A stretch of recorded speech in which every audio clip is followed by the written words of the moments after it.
Hey everyone, welcome back to another Red Dead Online video. Now in today's video we're going to be going over the three things that we go over on the channel each and every single day. We're going to go over all the daily collection sets and their current cycles. We're going to go over all the daily challenges, and then of course we're going to go over Madame Nazar's location. But if you guys are enjoying these videos, don't forget to like, comment, and subscribe down below. It would help me out a lot and is greatly appreciated. Also make sure that you guys are clicking on that bell down below so you guys get notified each and every single time that I do drop a video just like this one. And I do play a lot of different games here on the channel, so definitely make sure that you guys are checking those out. But anyway, let's go ahead and get started with the different collection sets and their current cycles. We're going to start with the fossils, which will be a part of cycle number 1. We have the lost jewelry at cycle number 2, the arrowheads at cycle number 1, family heirlooms at cycle number 1, and then the coins are also at cycle number 1 for today.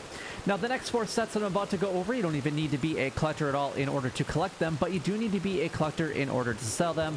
So definitely get that collector bag as soon as you possibly can, because ultimately it's going to help you guys make a lot of money here in Red Dead Online. I know that's been nerfed, but it still is the best money making opportunity as of now. Anyway, the American Wildflowers, you can actually collect 3 sets every single day, and that's actually going to be a part of cycle number 3. Tarot cards will be a part of cycle number 2. Antique alcohol bottles will be a part of cycle number 2. And then last but not least, we have the bird eggs, which will be a part of cycle number 1. All right, let's go ahead and take a look at what the daily general challenges are for the day. We're going to quickly go over these, and then we're also going to go over them right away in detail. And then the rest of them for the daily role challenges, we're just going to go over what they are. And if you guys have any further questions regarding either what they are for what I've gone over, or if they're different for you, depending on what your current role rank is for each of the different roles, then you guys can definitely leave a comment down below, and either myself or someone within the community will definitely do their best to help you guys out if we possibly can. If I get a lot of people asking the same things, then of course then we'll make a video or talk a little bit about it in a separate video. Anyway, let's go ahead and get started. We got 5 animal meats sold. As long as it's a meat that you've got from killing anything, a deer, it could be a duck, a goose, whatever. As long as you kill it, skin it, you can sell it to any of the butchers. That's how you guys are going to get the 5 meat sold. So that's pretty easy. That one's actually very, very easy. And then you just go to any one of the butchers located throughout the world. We got 3 cooked season game. Now this is a 3-step process. Number 1, you do have to cook it. Number 2, you do have to get the seasoning. So to cook it, you need to either cook it at your camp, your wilderness camp, any of the campfires that are sprinkled inside of the cities, or any other naturally spawning campfire. Seasoning is going to be thyme, oregano, or mint, and you can pretty much find those herbs anywhere. I like to actually get a lot of them right around Valentine, which is currently where I'm at, specifically the Dakota River area, because you can find all 3 of them right there. Then you need obviously game meat, and you're going to want to go after either rabbits or actually ducks in order to get the game meat. So those are, for the most part, pretty easy to actually go ahead and get. However, if you guys want to get a lot of ducks pretty easily, just come over here to the Heartland Overflow, and there's usually a lot of them just chilling out here during the day. And if it's early in the morning or in the early evenings, not in the overnights, you can actually find them flying overhead as well. Otherwise, the Dakota River area has a lot of ducks that are just kind of chilling in that area too. So if you want to try to get that down there, another really good spot for that. We have 2 free roam events played. It does not matter which one you guys do. You can they're all going to be PvP in a way, but some of the PvP isn't necessarily killing other players. So if you guys aren't really into like killing of PvP, you could do the other type of PvP, like Condor Egg or something along those lines.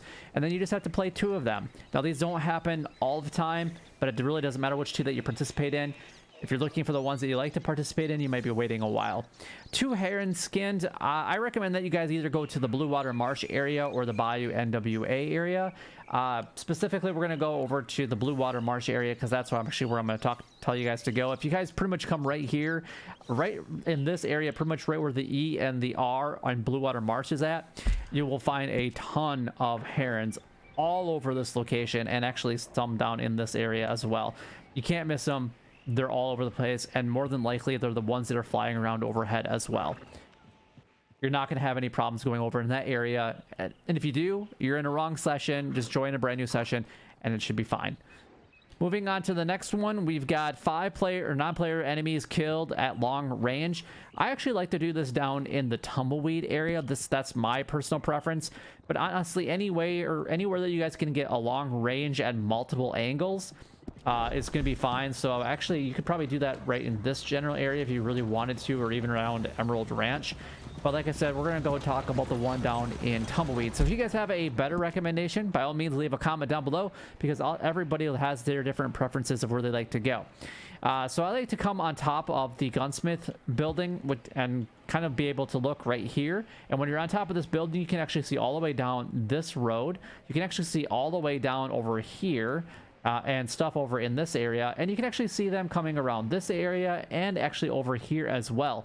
So you get a nice, basically a 360 area where you can pull out the Carcano rifle or the rolling block and actually get long range kills. Now, pretty much what you do, and specifically in Tumbleweed, is shoot anybody down there, and the law is going to instantly come after you, which makes it really easy to get at least a couple of them at a time instead of a whole bunch of enemies coming at you at once. That's just my recommendation. The next one is going to be 3-player kills with explosives in free roam events. So if you guys do a PvP free roam event, then you guys can bring either your dynamite arrows or you can bring explosive rounds, and that will actually count. And it does not matter which weapon that you use as long as you're using the explosive rounds. So hopefully you guys can at least get 3-player kills anyway, as long as they're with explosive rounds with any weapon. And then last but not least, we have visited Lagra. So Lagra is over by Blue Water Marsh area. You can fast travel there. You can just ride through it. It really doesn't matter. But as soon as you fast travel to it, you're instantly going to get the visited Lagra achievement. Anyway, let's go ahead and move on to the next one. We got the Bounty Hunter Roll. 2 bounties brought in from New Hanover posters. 3 bounty targets hog-tied with the reinforced lasso. 2 bounty targets tagged with tracking arrows. The Trader Roll, we have 3 camp stews eaten. 2 goods sold to a distant buyer. 2 goods sold to a local buyer. The Collector Roll, 2 collectibles found with a metal detector. 3 family heirlooms found, 3 fossils found. And let's go ahead and show you guys real quickly where you can actually find Madame Nazar. Madame Nazar is actually going to be in the Bulger Glade area. So your fast travel destination of choice is either going to be your camp if you have it a little bit closer, or Rhodes. Either one of those spots will actually work just fine. But for all of your Madame Nazar buying or selling, you can find Madame Nazar right here in the Bulger Glade area. All right, let's go ahead and move on to the next one, which is going to be the Moonshiner Roll. We have completed a special moonshine recipe, $200 of money made from moonshine sold, and then 3 moonshine bootlegger missions completed. The Naturalist Roll, the last one, is going to be 5 animal samples sold to Harriet, 5 animal samples taken within 10 minutes, and then 3 farmland animal samples taken. But that is everything done, gone over, and covered. If you guys do have any questions, like I mentioned earlier, by all means, leave a comment down below so that I can do my best to help you guys out. But if you guys did find this video helpful or enjoyable, make sure that you guys go ahead and like, comment, and subscribe down below. It would help me out a lot and is greatly appreciated. But until next time, YouTube, you guys keep doing what you're doing because you're already doing it, and you guys stay gaming.